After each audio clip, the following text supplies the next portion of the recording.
안녕하세요. 터킹웨인입니다. 오늘은 우주항공 스타트업 모멘투스에 대해서 리뷰해 보겠습니다. 이 영상의 내용은 개인적인 견해이므로 참고만 해주십시오.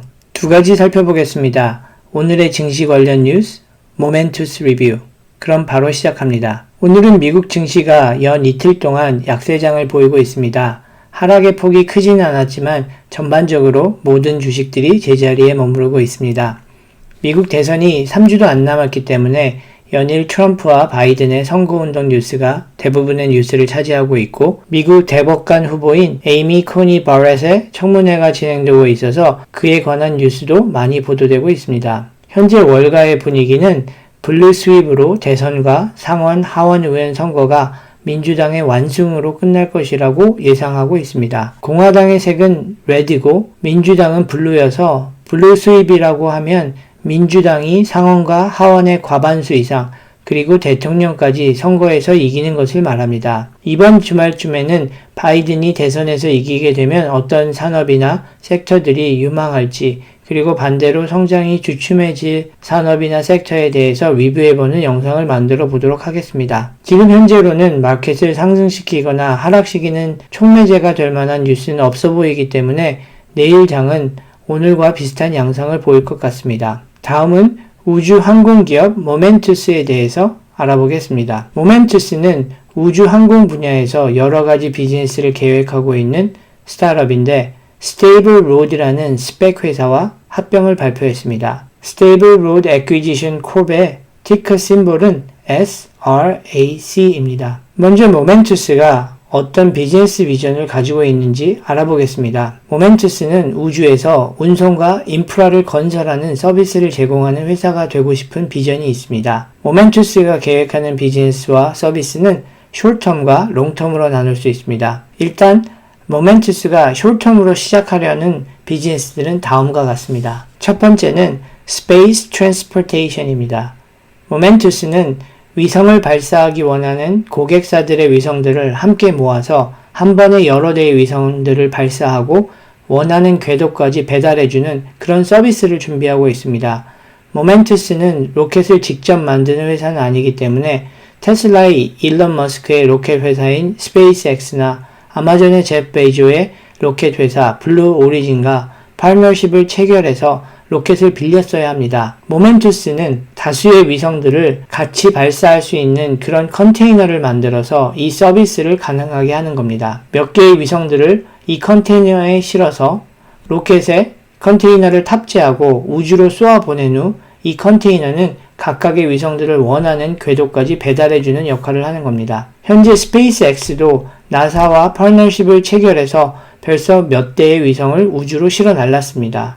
지금까지는 위성 하나를 쏘아 올리기 위해서는 로켓에다가 위성을 태우고 우주로 날아가 위성을 발사했는데, 모멘투스의 서비스를 이용하게 되면 앞으로 몇 개의 위성을 한꺼번에 모멘투스 컨테이너에 싣고 하나의 로켓을 쉐어해서 한 번에 몇 개의 위성을 발사할 수 있게 됩니다. 로켓을 라이드 쉐어하는 거라고 할 수 있을 것 같습니다. 두 번째 서비스는 SaaS입니다. 지금까지 SaaS는 Software as a Service를 말했는데, 모멘투스의 경우는 Satellite as a Service를 말합니다.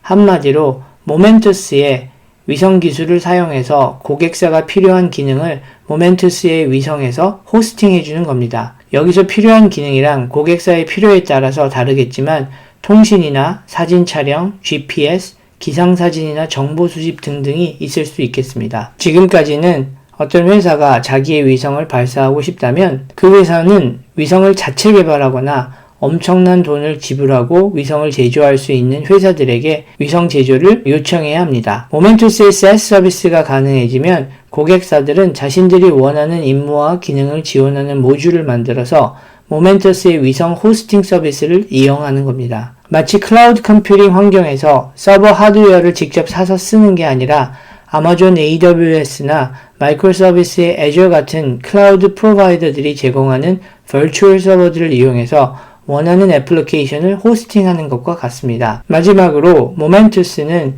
In-Orbit Service라는 메인티넌스 서비스도 제공합니다. 위성이 궤도에 따라 지구를 회전하는데 문제가 발생하지 않도록 연료도 공급하고 궤도에서 벗어나면 다시 원궤도로 복귀도 시키고 임무가 다하거나 문제가 생기면 궤도에서 제거하기도 하거나 수리도 하는 등의 다양한 보수 관리 서비스를 제공합니다. 모멘투스가 구상하고 있는 롱텀 서비스와 비즈니스는 상당히 재미있는 아이디어들로 구성되어 있습니다. 우주에서 에너지 발전을 할 계획도 있고 달 혹은 운석에서 리소스를 채굴하는 등의 계획도 있어서 굉장히 흥미롭고 공상과학소설에 나올 듯한 사업 아이디어들인 것 같아서 신기합니다. 모멘투스의 예상에 따르면 앞으로 10년간 필요한 위성의 숫자는 20배 이상 성장할 것이라고 합니다. 20배라는 숫자가 정확한 것은 아니지만 현재 스페이스X도 스타링크라는 프로젝트를 통해서 많은 수의 저궤도 위성을 배치해서 하이스피드 인터넷망을 지구 곳곳에 제공하려고 하는 계획을 세우고 있습니다. 아마존도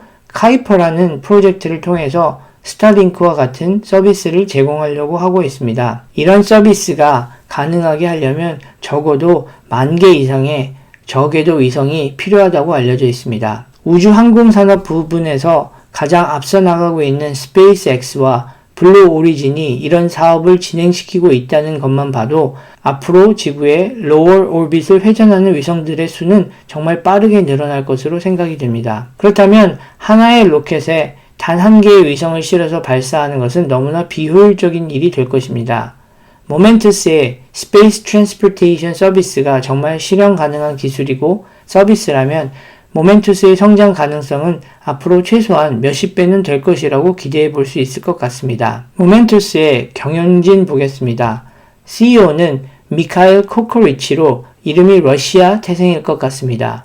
경력으로 보면 아마존의 제프 베이조스처럼 리테일 회사들을 경영하다가 우주산업 분야에 뛰어들었다고 합니다. 이분도 제프 베이조스나 일론 머스크처럼 물리학을 좋아하고 전공했기 때문에 우주에 대한 동경이 강한 것 같습니다. 제프 베이조스는 전공이 물리학은 아니지만 물리학을 사랑하고 원래 전공을 하려고 했다고 알려져 있습니다. 다른 경영진들의 경험을 보면 보잉이나 나사, 미정부의 스페이스 프로젝트 경험이 있는 사람들이 있습니다. 큰 문제점이 있어 보이지는 않습니다. 모멘투스와 스테이블 로드와의 합병 조건 살펴보겠습니다. 스테이블 로드가 상장으로 모은 돈이 173 million이고 파이브로 모은 돈이 175 million입니다.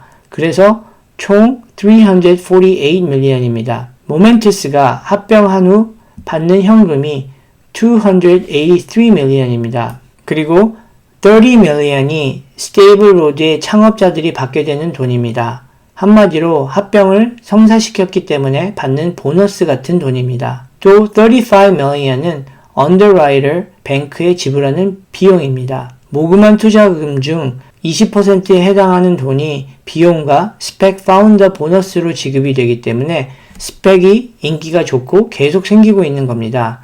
스펙 파운더들의 입장에서 보면 비교적 간단하고 빠르게 리스크 없이 엄청난 이익을 낼 수 있기 때문입니다. 합병 후 모멘투스의 가치는 1.2 billion이 됩니다. 모멘투스의 세일즈 파이프라인을 보면 현재 사인을 한 계약서가 90 million이라고 합니다. 그리고 현재 협상 중인 계약들은 1.1 billion이고 예상되는 디맨드는 1.2 billion이라고 합니다.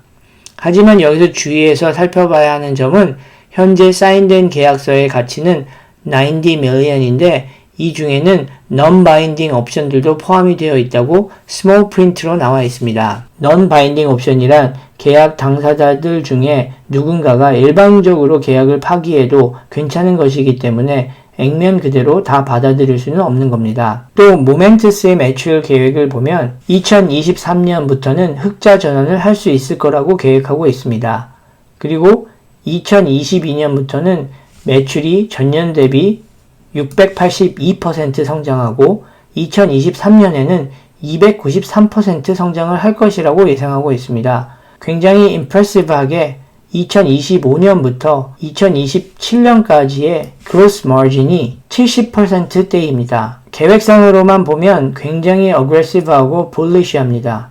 그리고 2023년부터는 흑자를 낼 수 있다고 하는 계획도 부푼 기대감을 갖게 합니다. 요즘에 흔한 전기차 스타트업이나 배터리 업체들이 대부분 앞으로 거의 5년간은 흑자 전환이 어려운 경우가 대부분인데 모멘투스가 우주 항공산업 부분에서 흑자 전환을 거의 2년 만에 해낼 수 있다는 것은 굉장히 놀라운 일입니다. 제가 모멘투스에 투자를 한다면 몇 가지 우려사항이 있습니다. 첫 번째는 매출 계획이 너무 어그레시브해서 달성이 어려워 보인다는 점입니다. 합병전 단계에서 보면 빠르게 흑자 전환하는 계획은 투자자를 모으기에는 정말 좋아 보입니다. 하지만 지키지 못할 계획이라면 투자자들의 회사에 대한 신뢰를 잃게 될 것입니다. 두 번째는 스페이스X나 블루 오리진에 대한 의존도가 너무 높다는 겁니다. 모멘투스에 따르면 스페이스X와는 파트너십 계약이 되어 있기는 하지만 블루 오리진과는 계약이 없습니다.